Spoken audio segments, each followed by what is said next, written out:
কারেন্টই থাকে না, আবার কিসের বিল? বিদ্যুৎ বিলের কাগজ দিতে গিয়ে এক কর্মচারীকে এক নারীর তাড়া করার এমন একটি ভিডিও সামাজিক যোগাযোগ মাধ্যমে ছড়িয়ে পড়তেই শুরু হয় ব্যাপক আলোচনা।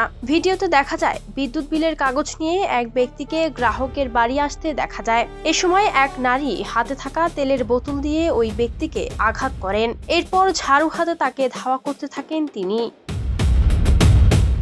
ভিডিওতে ওই নারীকে বলতে শোনা যায়, কারেন্টই থাকে না, আবার কিসের কারেন্ট বিল? ব্যাস, এতে যেন ক্ষোভ আরো ছড়িয়ে পড়ে সামাজিক যোগাযোগ মাধ্যমে। বিশেষ করে দেশের বিভিন্ন এলাকায় চলমান লোডশেডিং এর সঙ্গে ভিডিওটির যুক্তি রয়েছে।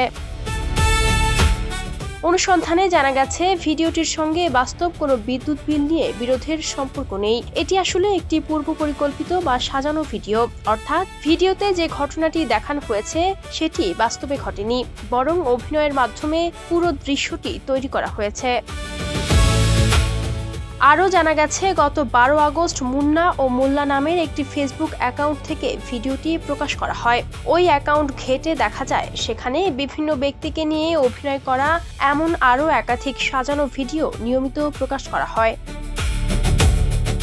ফলে বিদ্যুৎ বিল দিতে এসে কর্মচারীকে তাড়া করার ঘটনাটিও যে একই ধরনের অভিনীত কন্টেন্ট তা স্পষ্ট নয়। ভিডিওতে নারীর ক্ষোভ, তেলের বোতল দিয়ে আঘাত, এরপর ঝাড়ু হাতে ধাওয়া, সবকিছুই ছিল দর্শকদের চমকে দেওয়ার জন্য সাজানো।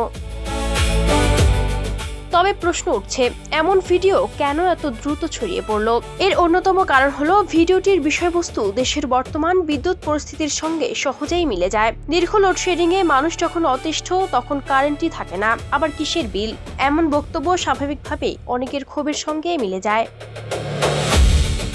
এই কারণে ভিডিওটি দেখেই অনেকে যাচাই না করে সত্য ঘটনা হিসেবে ধরে নিয়েছেন। অথচ সামাজিক যোগাযোগ মাধ্যমে কোনো ভিডিও ভাইরাল হলেই সেটি সত্য এমনটা ভাবার সুযোগ নেই।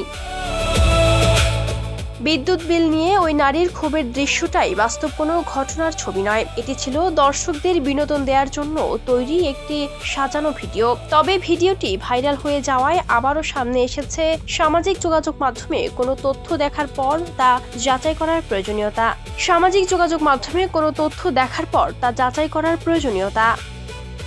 Ayesha Akter, Swarna, Campus Times.